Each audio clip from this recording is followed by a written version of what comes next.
everyone, I'm Crystal Contreras and I'm the Director of Inforum at the Commonwealth Club. Welcome to today's program with Dr. Michael Eric Dyson and CNN's Angela Rye.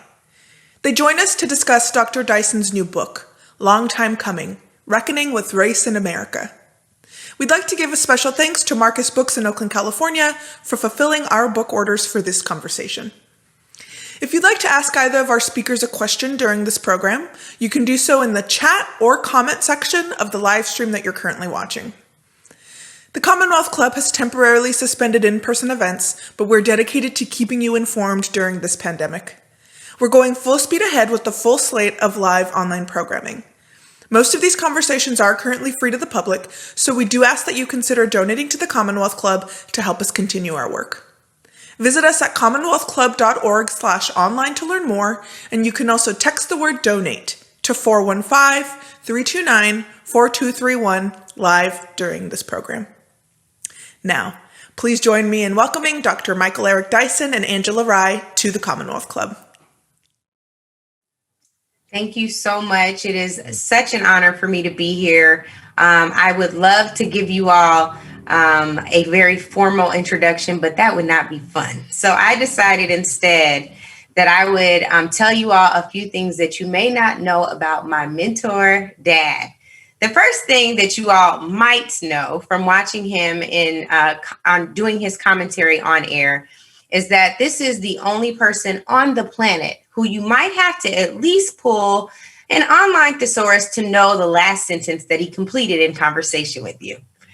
The other thing that I would say is, in addition to dropping bars in a sermon, he also does it in his books, in online commentary, in text messages, and everywhere else. And I would argue, even though he's written about Jay-Z, may be able to get down with Jay-Z in a little freestyle battle. I would put money on that. Now, after the Nate Robinson fight the other day, I don't know if anybody wants to bet on amateurs, but Doc is not an amateur.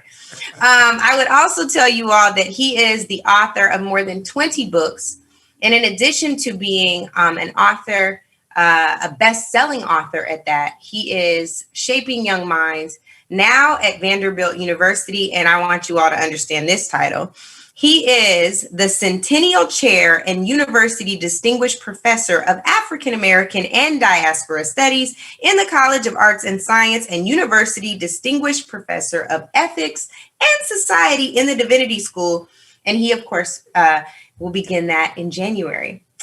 So in addition to that mouthful, we know that every single day Doc is shaping young minds and old, and he has not forsaken us in this book.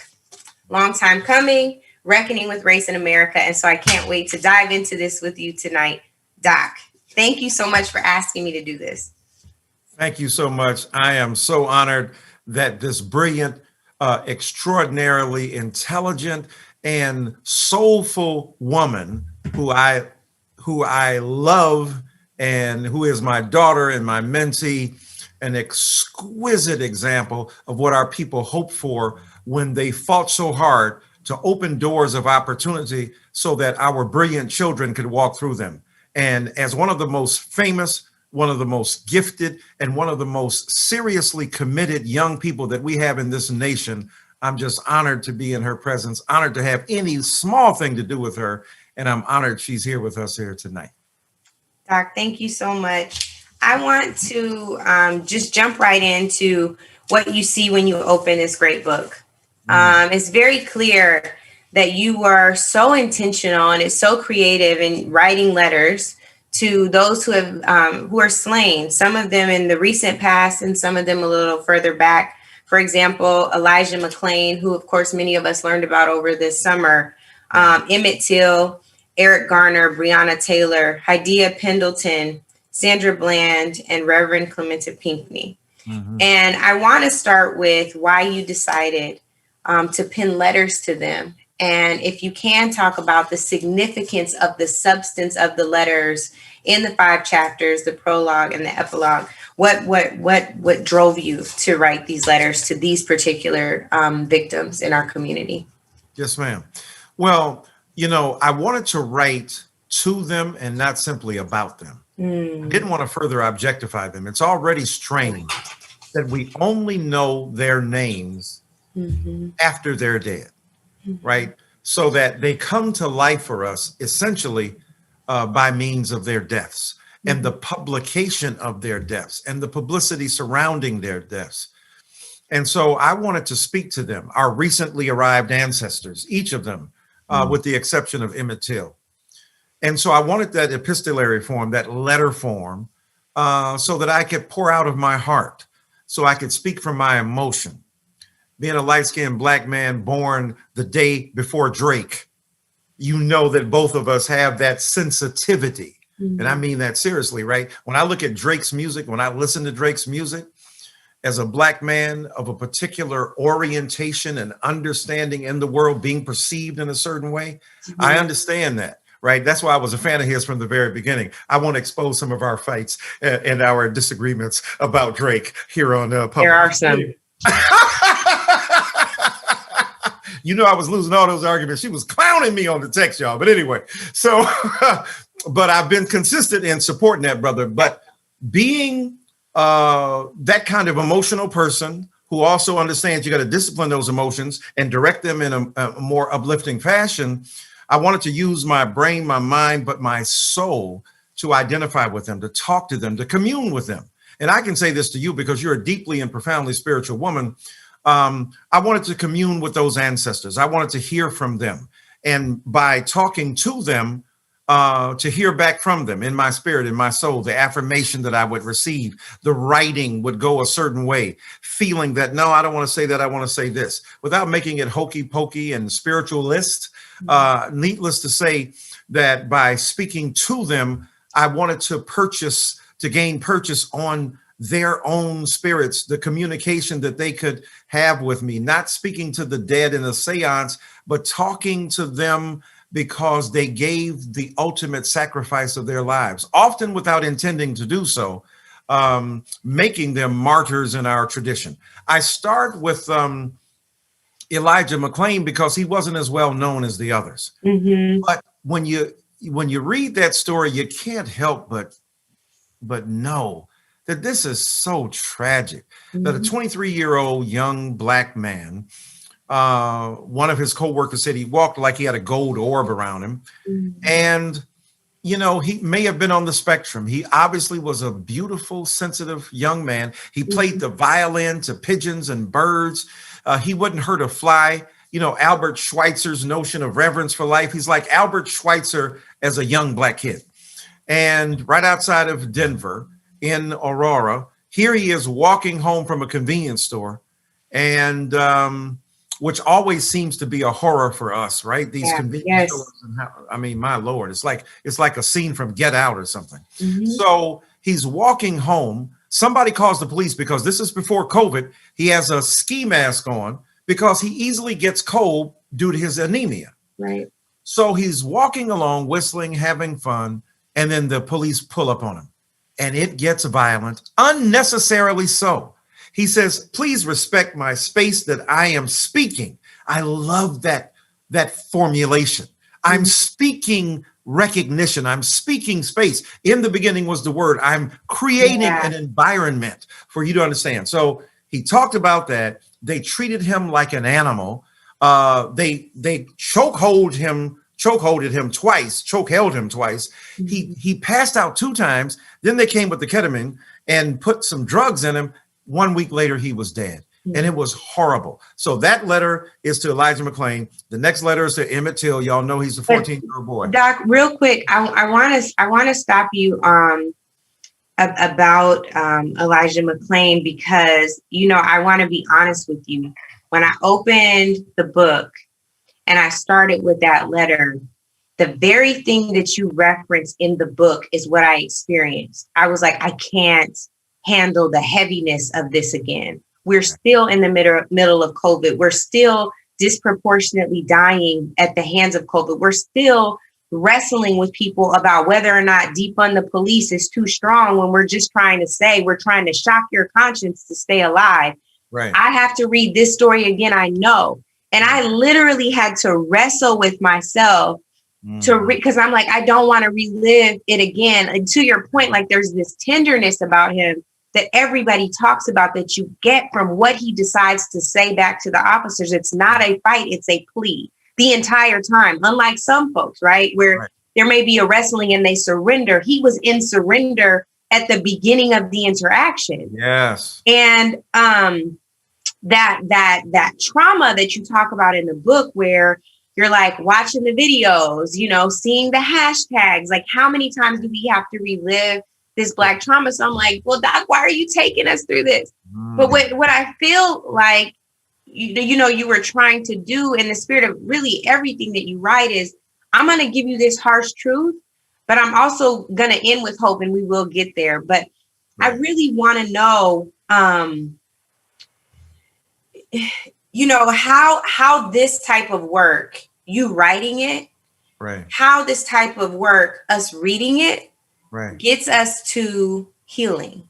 Right. That's a great point. I'm glad you raised that. I think part of it, and I don't want to ascribe it simply to this because it's far more complicated, but part of it is generational too, right? I came up in a time when we didn't have a filter, when we didn't have the legitimate self-care that the younger generation has taught us, right? I mean, a lot of old people, we clown the young people. Oh man, self-care. Martin Luther King Jr. had no self-care when he was trying to get a speech and out on the road. Yeah. Dadgummit, he should have. Dadgummit, if somebody had applied that to him when they opened his chest at his autopsy and discovered that this 39-year-old man had the heart of a 60-some-year-old man because of the stress, because of the heartbreak, because of the enormous death threats. So there should have been some self-care, right? And the forms of self-care that were adopted were probably self-destructive. Yeah. So the point is, though, that I often hear in my class, one of my TAs, they're younger, Dr. Dyson, do you think we should have a warning? And it's so strange to me because I don't want to be cavalier and dismissive. I want to say, I want to take this into account. So if this is hard for you, if this is harsh for you, but these people had no choice. Yeah. And what I want to say in this book is that the reason I have to present it as clearly and as articulately and as poignantly and as powerfully as I can, they didn't have the leisure or the comfort or the choice not to experience this. And if they could die for this, I feel the least we can do. I'm not saying in a sadistic way to keep reliving it, re-traumatizing ourselves, but I think to confront it and to feel what they felt. You know, I'm a Christian minister. Yeah. Every Sunday morning, he died. Yes, he did. Every Sunday morning, they're talking about. Now, once that you can say, is this sadistic Christianity? Maybe. But he died until the blood poured down. So they want you to understand what it is that the sacrifice was for you to live a free life. And in one sense, since I'm calling them martyrs, I want you to understand what their Golgotha was. I want you to understand what that execution was. I want you to understand what this cross that they bore was. And I can't at this point, partly generationally, I have to say, I want to ask young people, indulge me, hear me, bear with me, because we have to hear this. And white brothers and sisters find it hard. They found it hard on Tears We Cannot Stop. They'll probably find some of this hard. Yeah. I got to say, I love you. I appreciate you, but you got to hear this, because if we don't hear this, maybe, let me put it this way. Maybe if we hear it for real this time, we won't see it repeated again. I would rather live again with the trauma of their deaths so that it would discourage anything else like this from happening. Yeah. And because we refuse to do it, we make ourselves immune to it. We end up repeating it time and time again. And except we say, I don't want to see it. I have the luxury of not seeing it. I have the luxury of not watching it again. And I understand that. I just don't think we should have that luxury in the face of people who gave up their lives for us. Yeah, I get that, Doc. I do. And you were about to reference this Emmett Till chapter. In the Emmett Till chapter, you do a masterful job of connecting what Emmett Till experienced as a result of what appeared to be him whistling at a white woman. Right.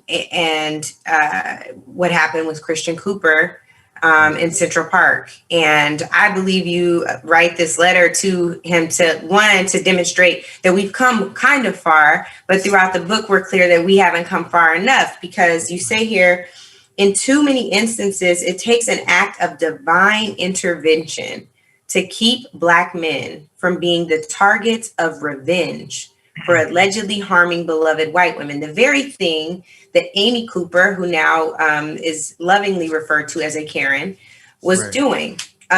You talk about this adding texture to our racial reckoning. What does texture to our racial reckoning look like in the face of an Amy Cooper versus a Black man sharing her last name, Christian Cooper, Right. in a letter written to Emmett Till? No, that's so beautifully done.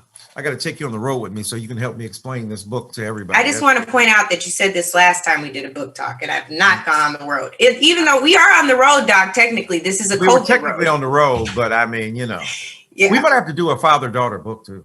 I'm ready. All right. So here's the thing. Mhm. To talk about textures, right? I want people to feel it, right? I'm not a painter, except I try to do so with words. So I want you to feel the grainy existential mystery, the anxiety, the fact that the tables got turned. You know, both last name Cooper. And he got the table. He turned the tables on her, because white Karens are used to being the ones who deputize themselves and direct. Hey, leash that dog up. He had the temerity to ask her to leash her dog up. He flipped the table. Like, how dare you, Black man, right? Ask me to do this. And I want to say to the Amy Coopers of the world, imagine the resentment you felt. Imagine what we deal with every day. Y'all tripping about the dog. People be telling us everything. White folk, I don't know in your experience, but in my experience, they feel that they can tell us anything at any time. I have been up in the mountains of Arizona trying to seek spiritual relief from the ennui and the horror of everyday life, and white folk have interfered in that. I remember Marcy and I were sitting on a darn bus one time, and the person said, who was driving the bus, could you put your stuff up on on the floor, because if you got it in the seat next to you, somebody won't be able to sit down. So I was about to do it, and the white woman said, you heard what he said, move your thing. I was like, ma'am, I said, God bless you. I know you don't mean any harm, but I don't need you to tell me. I'm clearly going to obey what the bus driver said. Well, you should have done it already, and blah, blah, blah. And then we got into a thing, and I said, Jesus Christ. I said, let me tell you something. You have no idea who I am. I said, that's part of your arrogance. I said, in your white privilege to not even understand who I am. And this was the time, I'm not going to lie to you, and I did say this, and I might be ashamed of it, but I'm going to be honest about it. This was the time when the DC Sniper was out. And I said to her, you don't even know who I am. I said, I could be the DC Sniper sitting up in here waiting for you to get off of this darn bus. Now, that wasn't right. And I admitted, and I confessed my sin. Oh my God. My sin. And her husband, I said, let me tell you something. I said, your husband is sitting next to you right now, begging you to shut up, because he knows you are a minute away from me rhetorically tearing yourself up. And so I said, what I recommend you do is be quiet, because you have no idea who you're fooling with, and you won't battle me. And I said, and if you do, you're going to get hurt. And I said, this is what Black people mean when we say we're trying to escape racism and white folk keep dragging us back in. I literally said that to her on the bus. I believe you said every bit of that. I don't believe you said yourself. I think you probably said but I'm not going to say it because we're at the Commonwealth. You ain't never lied, because you know those purple passages do dot my language. So the thing is that he flipped the script, he turned the tables, and yes, in one sense, Emmett Till, 14 years old, dying because a white woman named Carolyn Bryant, who admitted at 83 years old, Yes. a few years ago, I was lying. I just made that up. So now your makeup is what gets us tore up and then hung up, lynched up, and then killed. Yeah. And so I did want to link Emmett Till to Amy Cooper and to Christian Cooper. And I also wanted to link him to Ahmaud Arbery as he was being hunted down like an animal. And yes, it is so true. The textures, I ask people in the book, imagine how Ahmaud Arbery felt as he's running, chest heaving out of it. And you think 4 minutes ain't long? Imagine running at the top of your speed. Because a truck is following you in front of you and a car is behind you and they are hunting you, and the likelihood is they're going to kill you. Yeah. I mean, the terror. This is what I mean by we can't exempt ourselves from at least being there with them metaphorically or symbolically if they had to live it themselves. Yeah. And so, I wanted to draw the relationship between those and provide texture, nuance, interpretation, so we could feel what they felt and fear what they feared. Yeah. And, the other thing that is that I appreciate about this chapter, I know I've already dragged you through your own Karen trauma, but I think it's important too, Doc, because what you do, and this is to a larger point that you have about the book, where you really take on the education system and its inability to not only communicate with, history class, folks in history class, about the textbooks that are used that will brush over slavery or will brush over, systemic and racial oppression. So you, in a very detailed fashion, talk about the rise of a Karen and make it very clear that Karening is not new. Right. In fact, we tapped right into, again, your own Karen trauma from this bus.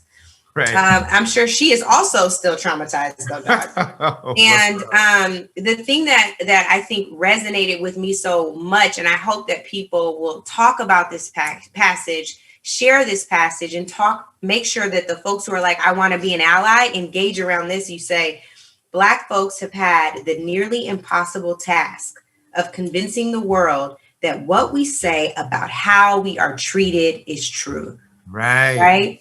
Yes. All of this is coming to light while COVID is disproportionately hitting us. The numbers can't lie, data don't lie, right? And then you have George Floyd in 8 minutes and 46 seconds that people cannot escape because of COVID, right? Like they're trapped in their homes having to watch this thing that you're talking about becoming manifest, not because we spoke it and they believed us, Doc, but because they had to watch it.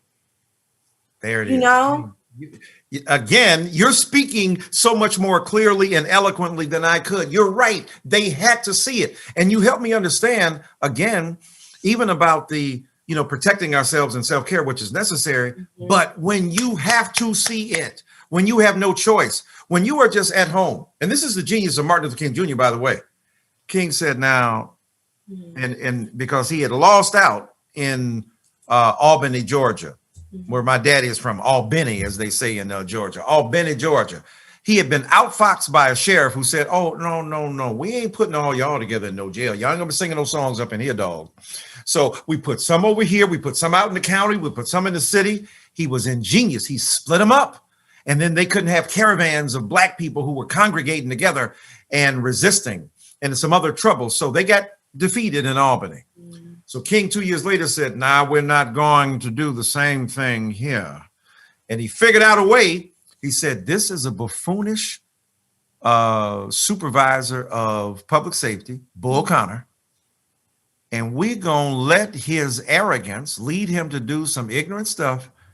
And on the 6 o'clock news, they're going to play it back.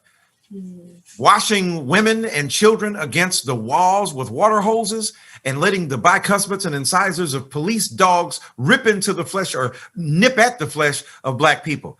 King was about, now I know performative is a bad word and I get it, but for me, performance is critical. Performance of, theater of, dramatization of tragedy and trauma. And King was a master theater. A master theatrical person who staged the civil rights movement. Many others did, but him especially. John Lewis on the bridge, staging it. So I say all that to say that we have to watch it. That white folk at their cribs, at their houses, along with the rest of us, but I'm saying especially them, at their homes. They're at home because of COVID. They are already forced to be home. Yeah. So many more of them, millions more, are watching their screens in a way that they wouldn't have been if they had been at work. Mm-hmm. So it was opportunistic for this to happen when it did, and they saw it flash across their screens. And let me tell you what else they said. But we ain't got no excuse this time. We can't say, well, you shouldn't have sassed him. Ain't no sassing. He was going, officer, please, sir. He literally, while he is being murdered, was treating them with great respect. Then they couldn't say he was running because he's under their knees. Then they couldn't say he was resisting arrest. He was right there. Yeah. And then they couldn't say he presented a threat because they had him under control. So every excuse white people had ever used fell, melted in the face of George Floyd. I think because of COVID, and they were empathetic to us to a degree because black and brown bodies were far more susceptible to this than white bodies. And then white folks said, are you kidding me? Do black people have to deal with this on top of COVID? Now, we knew the police weren't going to suspend their agony and their hatred of us just because of some darn virus. We knew that was going to happen. But for white folk, they were going, this is too far. This is tragic, because Eric Garner didn't move them in the same way because it wasn't the same situation. So I think because of all of that, you're absolutely right. They were forced to see it. They couldn't avert their eyes, and they hit those streets and they lined up and they got with Black Lives Matter because they understood for the first time. It woke them up in a way that nothing else had. Not slavery, not Jim Crow, not post-Reconstruction, not working as sharecroppers. You would think it would. Not the civil rights movement, not the black water fountain and white water fountain, not the Civil Rights Bill, not the Voting Rights Act, not the Fair Housing Act. Nothing moved them in a way that the George Floyd murder did, because it was the revolution of the smartphone that changed their perspectives. Now it's died down some, it's subsided because you can't sustain that intensity forever, but the change was real. And the change was, I think, hopefully something that will have a permanent impact on our race relations here in America. You know, Doc, I hope you're right. But the main thing I've seen changed, and still, like, it's still changed, is like the email signature block that now says Black Lives Matter. So like, that's not an argument anymore. This is now trendy and trending. But when you start thinking about the real policy shifts, right, we're lacking. So the George Floyd Justice in Policing Act has passed the House, but it can't even get considered in the Senate. Donald Trump issues a toothless executive order around this, really bringing sheriffs to the White House to demonstrate that he's still with Blue Lives Matter. Right. And then we're even in a debate, a hot debate, intra-party with Democrats about whether or not saying defund the police costed people their legislative seats. And all of that in the backdrop of, you draw again a historical connection just by dropping this poem in the book from Langston Hughes right before you get into the Eric Garner chapter where you address George Floyd. It says, I looked and I saw that man they call the law. He was coming down the street at me. I had visions in my head of being laid out cold and dead, or else murdered by the third degree. And that tells us very clearly that this 8 minutes and 46 seconds that was captured has been happening for centuries. This is our experience with law enforcement from the very beginning of, the creation of this country. That's true. So it's like, what is the real shift, and why is a radical shift? Right. Because we can't reform something that was never designed to serve us. Why is that such a problem? Right. Well, you'd have to ask President Obama that. But that was a little. He's not in a decision-making seat, right? No, but he's using his bully pulpit to speak out against the very people who could obviously use his help right now. Let me stay there for a little bit, and then because I wasn't even intending to do that, but let me just. I wasn't intending to bring it up, but you started it. Well, when you said about defunding police and why people can't understand, he one of them. Now, I will defend him on this. Yeah. A lot of people jumped on Obama. And I'm going to answer your question, but I want to answer this first. A lot of people jumped on Obama. They hadn't heard the whole interview. And the reason I went to look to the whole interview is because I get misrepresented all the time. You said this, and I said, did you read my book? No, but I heard you said, Negro, please. If you ain't read the book, I had to come up with a Jesse Jackson. If my book you do not read, do not attempt to make me bleed. That's what I said. So read the dadgum book. It's right there. So Obama was far more nuanced in a way. Yeah, he was. All right. Because he said, hey, if you're trying to sell some shoes, You're trying to get people to do what you want them to do. And you got to do it in a way. You got to meet them where they are, like Jesus with the woman at the well. He didn't say that, but I'm just putting that in. So he was more nuanced. I get it. But here's the point. Mm-hmm. Are you more upset at the missed opportunity you think people had when they used defund the police than the real policing problem that causes people to want to defund it in the first place? That's And right. I'm telling you, his words are being used, and he's smart. So we got to say, you're a smart dude. Mm-hmm. Your words are being used to lash out against the people who are trying to find the most reasonable fashion of trying to not reform a police. Like you said, we ain't trying to reform them. That was never meant for us. Defunding ain't even mean what most people think it means. Because if you ask it a different way, and this is Obama's point, and I agree with him here, Mm-hmm. if you ask him in a different way, hey, do you want the police to continue to kill black people? Oh, no. Do you want them to show up and hurt and harm mentally ill people? Well, no. Do you want police unions out of control with all their dough to continue to deny the legitimate reformation that could come if they would agree to some of these? Well, no. Then you defunding the police too. Because what it means is we're going to take money in one section, put it in another. See, so what we've done is we've collapsed the distinction between police and public safety. They ain't the same thing, dog. Police ain't only people who deal with public safety. Yeah. Public safety is critical. And what Obama understands, and Jim Clyburn too, let's throw him in there. What they understand, as Ras Baraka does, Ras Baraka now out in New Jersey said that defund the police is some bourgeois Negroes who ain't living in the hood, homie. Because I'm up here as a mayor of people in the hood and they need the police. Now, we can argue about that. But my point is there's nuance and complication, texture to how black people see this. And Obama was tapping into one area of it. Jim Clyburn tapping into one area with him by saying, hey, y'all killed the movement. And these older, Jim Clyburn especially, he's earned his stripes. He knows what he's talking about. Obama been president. I mean, what you going to say about that? Mm-hmm. So I understand, as I put it, do you want the commercial or the product? Right? If you get the commercial, but you ain't got, hey, I looked at the commercial, it was great, but they didn't send me through Amazon or wherever you getting them, my shoes. So the commercial was there, but I ain't got the shoes. Or do you forget the commercial? Just get the shoes, the product. Do you want the commercial or the product? And I understand Obama at that level, but here's the problem.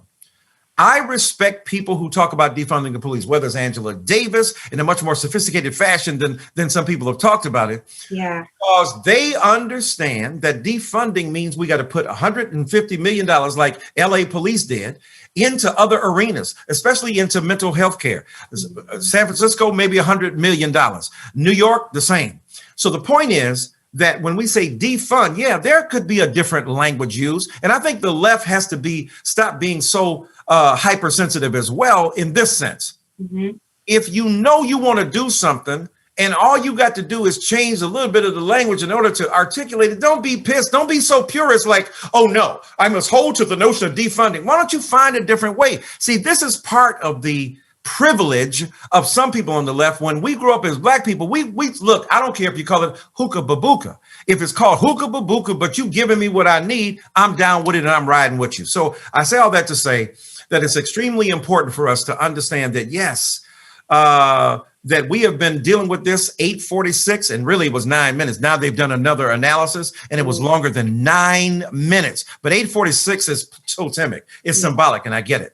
So 8:46, here we are. We've been dealing with 8:46 from the beginning, since 1619. We've been dealing with 8:46, but this is what I know. Every round goes higher and higher. You're doing the same thing. Jacob's ladder, you're climbing, but it's getting different. Repetition is key to Black life. But every time you repeat it, every verse you repeat, and every time you repeat it, you add nuance, you add color, you add tone. And this is why I'll end by saying this. It is important to me that we've been dealing with this from the very beginning. Mm-hmm. And we've been dealing with this for a long time. That's why the book is called Long Time Coming. But we don't have, I think, the right to give up at this moment when the people who got us here worked so hard, regardless of what they saw. And you got to think you smarter than them in order for you to figure out, well, they didn't know this. Dude, they were there. They were living it. Yeah. So when I see people, I'm not my ancestors. Damn right you ain't, because you ain't made of that, homie. You ain't got that kind of wherewithal. You don't know how to be that strong. Yes.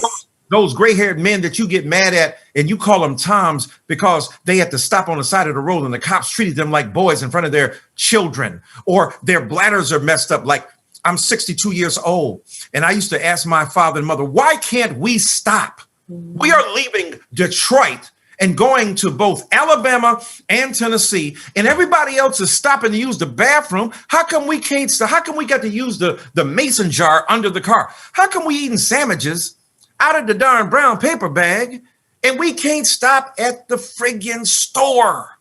Right? And I was a kid. I was like, this is wrong. I don't understand it. So I'm saying that we'd have to contend that they were stupid or ignorant or ill-informed to believe that they got us this far for us to now give up and go, well, damn, it's been too hard. It's going to be, we facing this again. This is the story. And if this is the story, we know where we're up against that, then we have to fight even harder, because this is what I do know. You never can tell when history will erupt. You never can tell when God will move. Look, in Birmingham, in Montgomery, Alabama, and as you know, December 1st, Rosa Parks sat on that bus, and 381 days later, whenever it was, when the Supreme Court ruled that segregation would no longer be on the bus, you know what somebody said in the audience? God Almighty has spoken from Washington, D.C.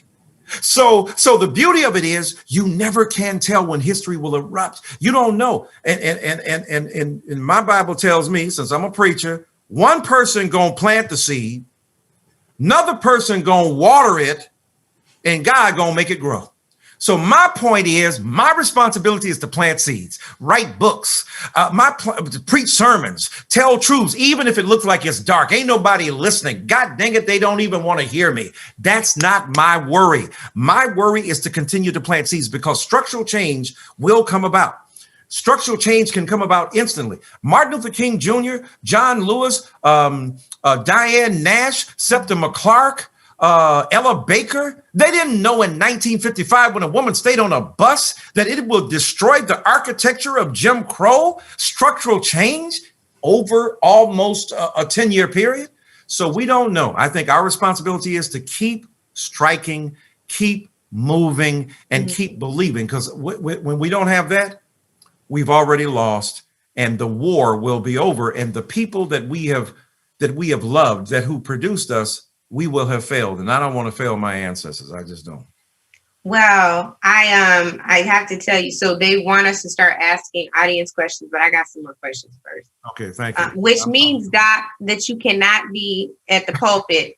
You got to answer my book questions, because I got questions about every chapter. I'm gonna try to weave them in with some of the things that other folks want to ask. But yes, ma'am. I'm a limit myself. This is, to me, was another like paradigm shifting moment in the book. We talked about the Karens and how that's not a new idea. You also, in the letter to Breonna, talk about the theft and looting did not end once Black folk got to North America. That's right. The routine theft and the uncanny connection to literally why they've alleged Breonna Taylor died, which is to speed up gentrification in the neighborhood, is yet another form of Columbusing, right? Which is also known as gentrification. Right. But they will literally kill to get the property they want, whether that property is our physical bodies or our real property, right? Like, that's great. Talk about when you refer to the tools of white leisure and greed. Yeah. Talk about how we deconstruct that in 2020 when people allegedly can see a whole lot more clearly now. Right. How do we finally start unraveling from that? That is truly in our DNA. We are postured to martyrdom, as you talked about. We are postured to be taken from and just say, that's just how white folks are. How do we shift out of that in this year? Yeah, no, that's a great 3 point. 3 weeks we have left. Yeah, I'm going to try to be very brief, because that's such a brilliant question. Look, they've been stealing us from the very beginning. When you talk, we are the loot. We are the loot of your imagination. We are the bounty, the booty, BOOTY, that you stole from another nation, from another country, and you stole from us. You stole our futures. Yeah. Appropriation is a form of theft, right? When you steal our culture. That beautiful Dr. Dre and Beats commercial. You like our culture, but you don't like us. We've been saying that from the get up. Greg Tate, the critic, said, you want everything but the burden of blackness. You don't want the burden of it. You want everything else, right? And so for me, they have been stealing our futures from the beginning. Stealing Breonna Taylor's future is literally a metaphor for what's been going on from the get-go. In enslavement, when they're stealing our labor and stealing our future and stealing our intelligence and stealing our design, stealing our imagination, stealing our breath, our bodies. And so still doing that. When they stole Breonna Taylor's life, when they stole Ahmaud Arbery's life, when they stole George Floyd's life, this is an ultimate act of theft. And how we resist that, I think, is to point it out. That's why, it's hard for me to get upset when people talk about how y'all out here looting and we talking about killing a building, killing a door hinge, burning it. Now, if it's your building, I'm not mad. I understand some people lost their property. I'm not trying to justify that. Right. But I'm saying if you compare the loss of a building to the burning of a building not made with hands, excuse me for preaching, talking about this body of ours, and you burning that down and you killing those folk. Martin Luther King Jr. said, don't ever ask me again to speak out against these people rioting in Watts while the American government is just as violent and if not more so. So my point is how we deal with it. Yeah, you told us about looting. I tell you, that's a bad thing. But what's worse is how we've been looted. And you continue to loot us. Charles Keating is a looter. The people who stole money on Wall Street are looters. Yeah. Donald Trump is the greatest looter that we've had in the White House for a minute. So my point is, let's use this opportunity to reflect about what real looting is, what real loss of life is, how we reorganize the logic of democracy by using the example of Black bodies and Black appropriation and Black death and Black theft and a Breonna Taylor, as you said brilliantly, the Columbusing of the discovery of something that's already there, you acting like you discovered it. Right. And gentrification, which is the attempt to impose upon neighborhoods that you have sacked of their value. You deliberately bleed them of their wealth, and then you suck the blood out of them, displace the people, and then move in a vicious way to overtake those communities to make them of greater value than they were when the Black people had it. So that's what we got to continue to do, continue to acknowledge what it is, and don't be falling for the okie doke. And then Black people go, yeah, it's wrong to be out here with looting and all that stuff, and missing the major point. We are the example of white theft and loot. Yeah, we truly are. I want to ask you this question because it's talking about the strength of Black women, and you're always so great, Doc, at commending the strong and powerful Black women in your life, including your daughter and the lovely Mama Marcia, who I call Mama Marcia, your bride. We have a question. It's clear Black women are why Joe Biden won the election. Absolutely. Despite centuries of misogyny in American culture, how can we all do our part to uplift the voices of Black women? I mean, we're looking at an example. My beautiful, brilliant daughter here, Angela Rye. And let me tell y'all something, and I hope I'm not speaking out of term here. When people ask me and say, man, did Angela Rye, has she always been like that? First of all, she always been this way. Like what you see, she ain't faking. Like that ain't no joke, dog. When one person was looking at her and when a million look at her, she been real from the beginning. We have partied at a Jay-Z concert. We have stood in church together. This is who she is from the very beginning. But she maintained her commitment and her decision to have a certain kind of integrity and a certain kind of behavior in the world. This is what Black women do. They maintain, what they say, character is what you do when ain't nobody looking at you. The integrity of Black women is even more tested. What do you do when the world is looking at you? Not just when ain't nobody looking at you, when the whole world is looking at you through a distorted lens. And what Black women did, look at the 1-2 combination. You got old Black men, like older Black men, like Jim Clyburn, who might as well be Moses coming down from the mountain. The Lord has said, these are the 10 commandments.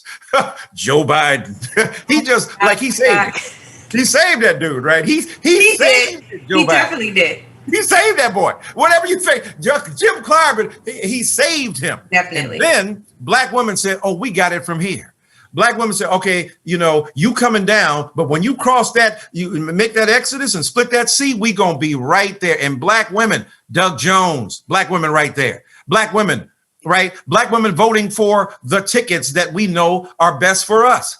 The uptick of 4% for Black women was an anomaly, I think. 5% for Black men. 13% of Black men voted for Trump in 2016, 18%. Now, part of that is bravado. Black men want to identify with a dude who's got swagger, crude swagger though it is, forcible swagger though it is, borrowed swagger that Donald Trump has. His own wife don't even want to hold his hand. She probably wanted to hold Obama's hand too. But anyway, so the thing is that the kind of crude swagger and the kind of masculinity that some Black men prefer, they didn't want to vote for Kamala Harris because we are sexist and misogynistic too. And some of us don't want Black women being in control any more than anybody else does. But when you look at it across the board, Black women voted in the 90s still for Joe Biden, certainly for Barack Obama and Bill Clinton and the like.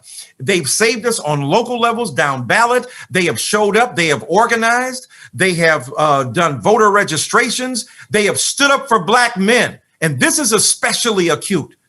When you look at the people who have led the fight to defend Black men, it has been Black women. Yeah. And for Black men to turn around, bitch, hoe, skeezer, slut, hood rat, chicken head, shawty, and the thing, I'm just saying, look, stop, dude, at a certain level, stop. We understand it in the mix of aesthetic expression and you having fun and stuff. But at the end of the day, Lil Wayne got a little bit too real for us. Oh, so you can call women the B word, but you hang with a guy who shows that you the real B. Who is the real B, homie? It's you. I'd rather push flowers and all that stuff he's talking about. Rather be underground pushing flowers than in the pen sharing showers. All right. Well, you were in a pen with Donald Trump, and that's the kind of shower you were sharing. So the point is this, that Black women have from the very beginning been a strength, a backbone. There is some Black male resentment. Black men say, wait a minute, Black women in a patriarchal culture, the greatest threat to another patriarch is another patriarch. So that Black women get an easy way. They ain't got no easy way. They got to deal with the nastiness of white supremacy outside and then come home to deal with the bruised ego and the fractured spirit of a Black man who they have to help put together even as they fight their own demons. I tell you, I love and support Black women. I wrote a book when it wasn't popular called Why I Love Black Women. That wasn't no thing to do. And I did it because I wanted to celebrate the ingenuity, the power, the insight, the intelligence, and the creativity of Black women. Doc, so here's the thing. I also want to get to this because I feel like it is a really good tie-in to where you just were.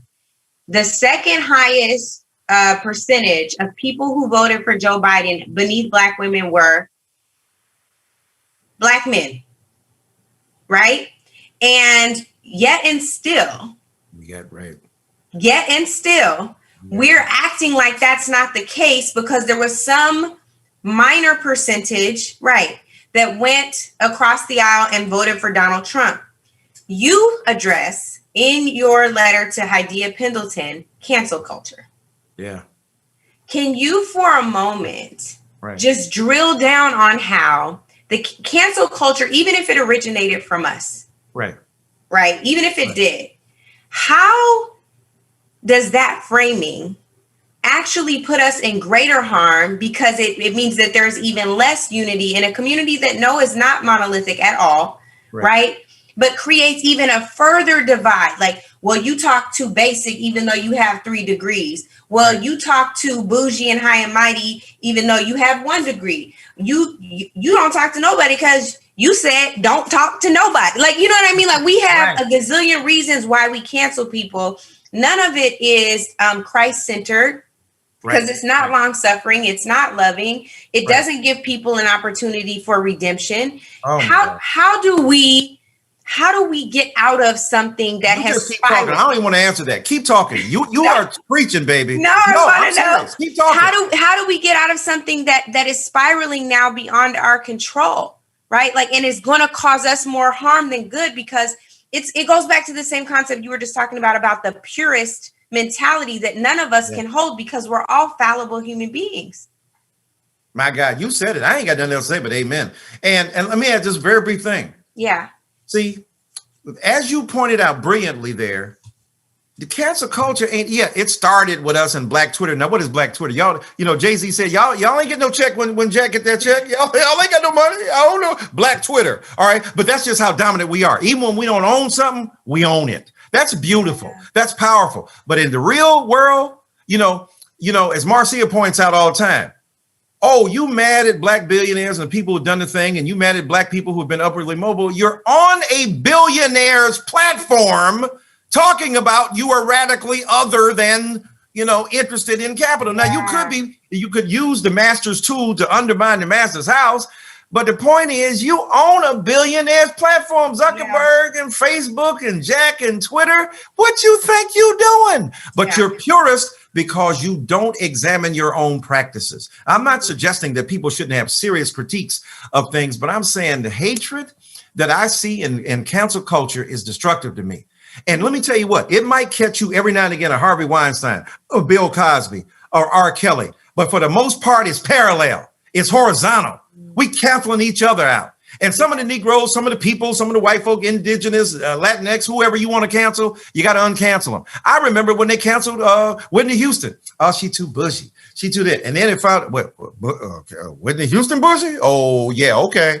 Bobby Brown and her, and they were like, oh my God, we had to uncancel. She is showing up, super sister, behind the scene. But that's the point. You don't know what people are. You don't know what their identities are. And you up here canceling. And if you got so much power to cancel Donald Trump. And you couldn't do it. And I'm telling people, if you're that powerful, you can cancel Donald Trump, then I'm with your cancel culture. But what did you have to do to get rid of Donald Trump? Vote.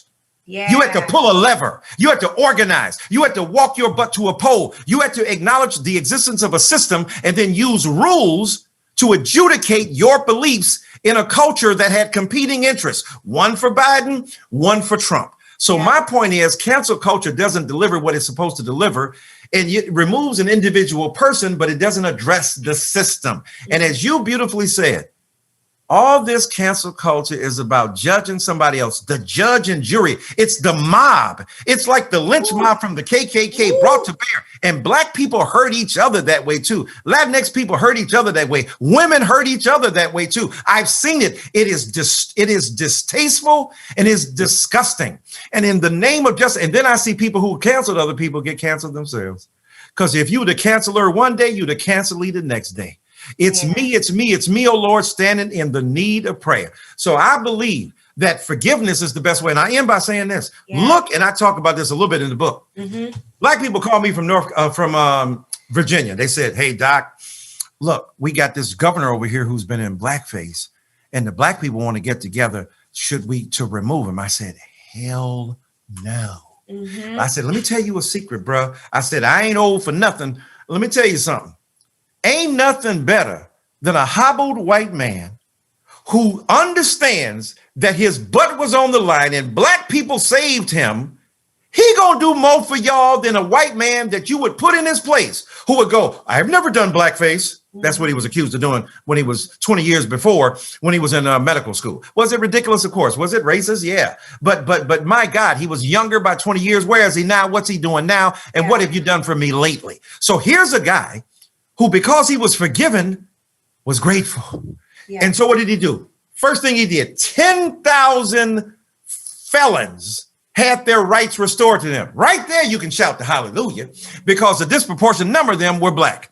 Then he went on to deal with healthcare and about 5 or 6 other things. And I'm saying, because he was forgiven, because he was allowed to come back. Don't call it a comeback. I've been here for years. Because he was allowed to make a comeback, he allowed us to make a come up, because we came through for him. And as a result of that, we held him to account, but we also elevated him. And as you brilliantly said, we don't give people the space to come back and redeem themselves. And let me tell you something else. When you push a man or a woman against the wall, sometimes the only way out is through your behind. Don't be blasting. And so that's what we've got to remember about cancel culture. I think cancel culture is white supremacy by other means. I really do. It is. Yes, it is. So here's my next question. This comes from someone who says he's a Black Baptist preacher, but goes back to this idea of martyrdom. and where we go from here in terms of martyrdom. You talked earlier about self-care almost being something that is foreign to older generations. And also in the book, and this is in the letter to Sandra Bland, you talk about Black exhaustion, which is the very reason why self-care is so necessary. What's so brilliant about this book, Doc, is you're not afraid to tap in and to explore areas where you yourself may be conflicted. And you walk us through those conflicts. Like, we are tired, and we've been tired since before we were birthed, because we carry that exhaustion in our DNA. And so here you say, they think that is just another way to preserve white comfort, and that the most effective way for white folk to overcome their dependence on Blackness is to learn to swim without the aid of Black lifeguards. To me, this feels like the answer to the martyrdom question, right? Like, we have to literally take a step back and release it. Do we feel like white America is ready to be released without a Black lifeguard being present? What do you think? That's a brilliant point. And look, and I think that is the brilliance of a younger generation that is tired of the death, tired of the necessary martyrdom, tired of the victimization, tired of the loss of life. That older people, and I don't want to just make it older versus younger, because one day younger gonna be older, then they're gonna be young, right? But there is something to be said for our belief that it had to be a sacrifice, it had to be suffering, it had to be a kind of martyrdom. And Martin Luther King Jr. was just brilliant, but it wasn't just in his generation.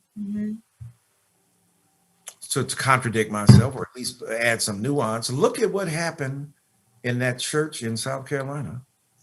When Reverend Clemente Pinckney, named after Roberto Clemente, the great baseball player, Puerto Rican, his mama named him after her. And when they got killed, before their bodies were cold, Black people were forgiving them.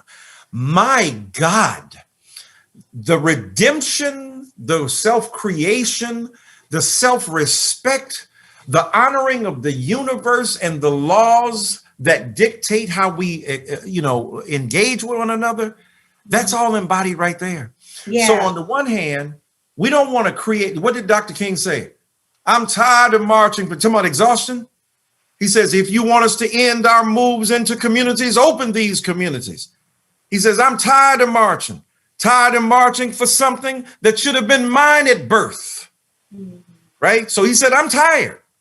If you want us to end what we're doing, then open these communities. He said, I don't have a martyr complex, right? He said, I ain't trying to die. I'm trying to live as long as I can, but longevity has its place. So remember that last speech he gave.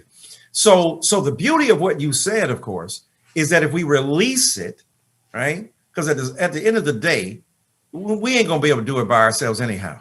When we release it, we see that there are others who will take charge, who will stand up and begin to take effect, right? I to be effective. I remember the story of Elijah in the Bible.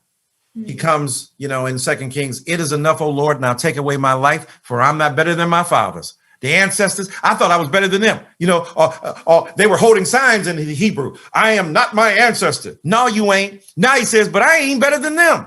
Black Lives Matter. We're better than you people in the SNCC and in SCLC. We will not have internecine squabbles. Oh, one of them over here don't like this style. Another one over here hating on that. I don't want to foreground that, but y'all, it's the same thing, dog. So you ain't better than your fathers. I am not better than my fathers. He said, now take away my life. Kill me. For they have slain your prophets and taken down your altar, and they're worshiping a false god. God says, slow down, mates. You're killing them. Be cool. Get some sleep because you're depressed. Get up. First thing God shows him. What do you see over here? You said, I only am I left? You the only one left? What do you see? Oh, 7,000 people. And they ain't worshiping a false god. You don't know everybody doing what you doing on the same track you doing it in because they doing it in a different place. You're not the only one. So you take what you do with deadly seriousness, but you don't take yourself too seriously at all. You are not the only one.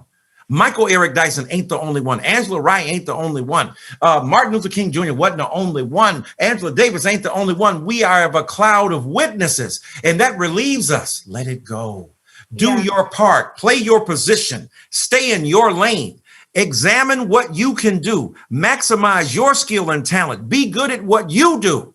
And when you do that, you have not only lived up to your potential, but you've made the greatest contribution possible for you to make. So I think, yes, it's extremely important for us to relieve ourselves and to bring relief to others by saying, let the white folk have it too. Let them do what they got to do. Yeah. And white folk have to be responsible. Black exhaustion comes because when we talk about being woke, we tell white folk to be woke. We've been woke. We got collective sleep apnea. Yeah. Negroes can't get to sleep. And we don't trust you when we go to sleep, because we figure if we go to sleep and go to sleep for a minute, y'all going to take the car and crash it. So we got to stay awake because we scared of what you going to do when you take control.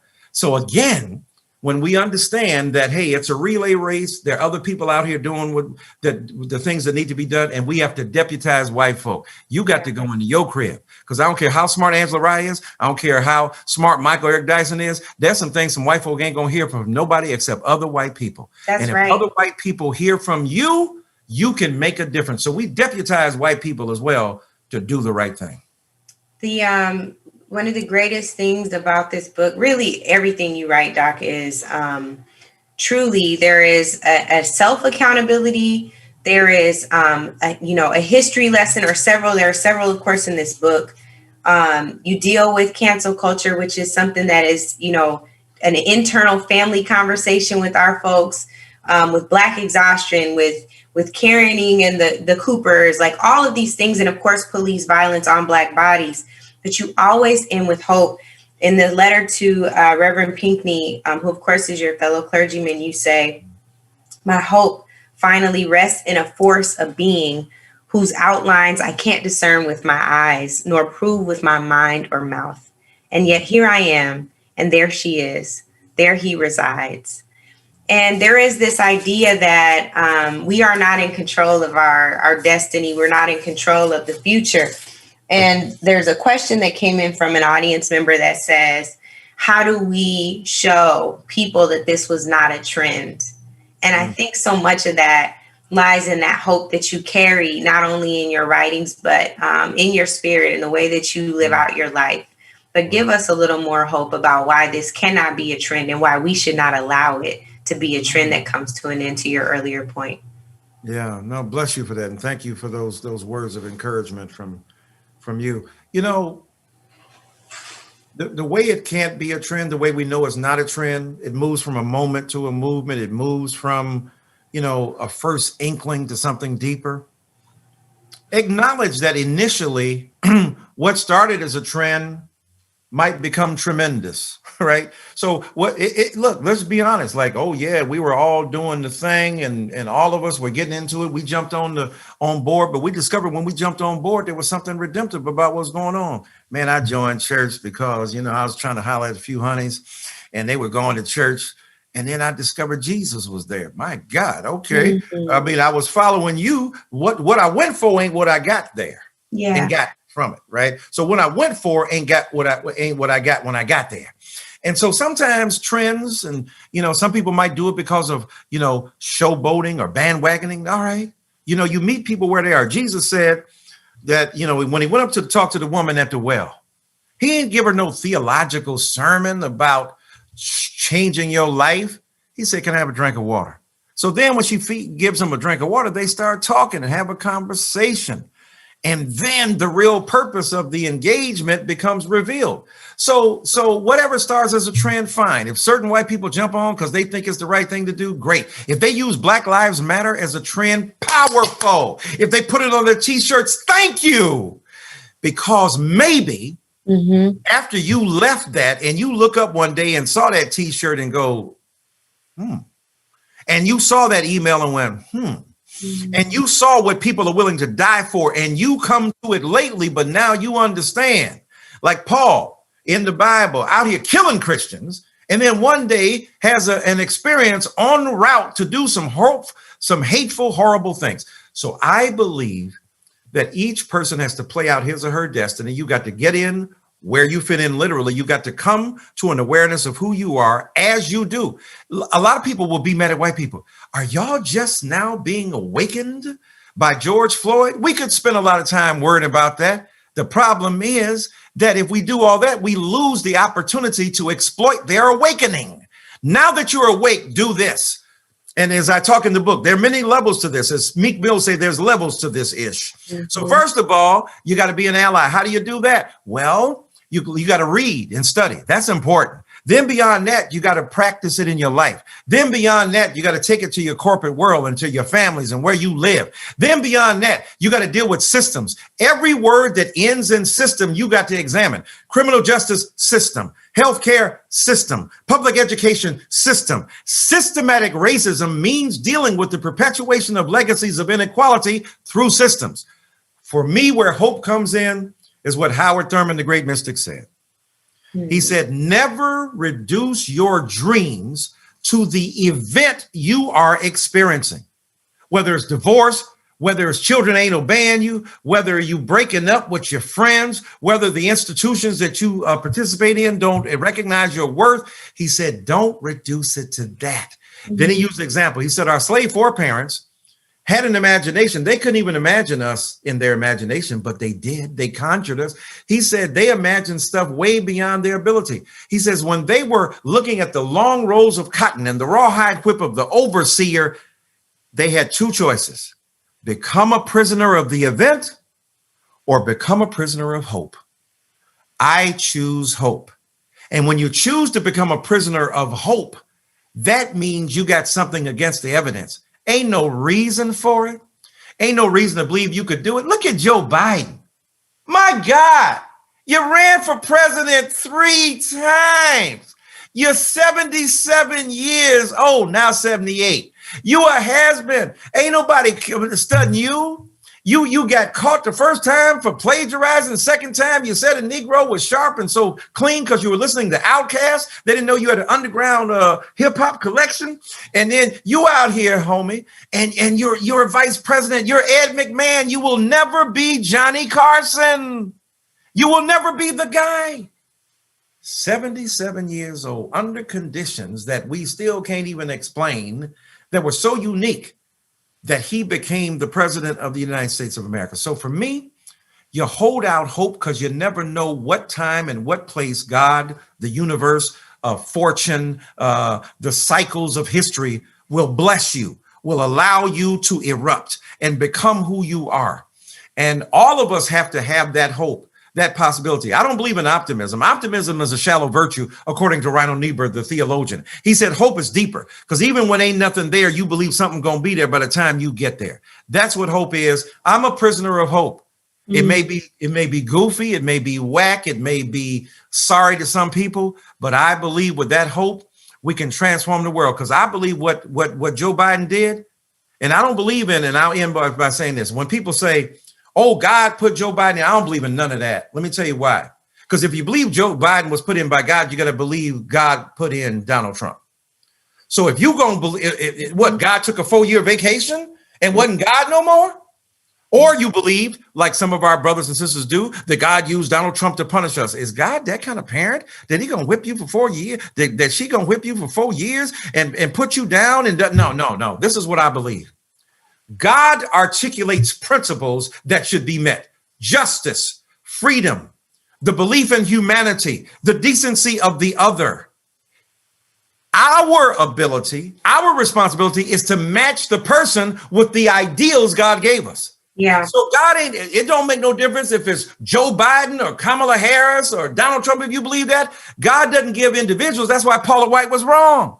God told me that Donald Trump is going to be president. No, baby, you got a bad theology. The theology should be God has articulated the ideal norms that should prevail. It's your responsibility to find the person who matches them. Don't be putting that on God. That's on us. We have to do the work. So I have hope that we will continue to manifest a belief in a universe that continues to reward us, because we are faithful to the ideas that if nobody else believes them, we do. And Black people, we have changed this world. and we will continue to do so. I love that. Dr. Michael Eric Dyson, everybody. I know you have the book, but get it for your family members. This is an incredible, incredible read. I love my mentor dad's brain. I feel like I'm connected. I feel like spiritually I get it. And that's why our book talks are so good. Y'all, our text messages look like that too. Don't be jealous. But in the meantime, Michael Eric Dyson, long time coming, reckoning with race in America, and true to form. Of course, there's a Sam Cooke reference here too, in case y'all missed it. He loves music, y'all.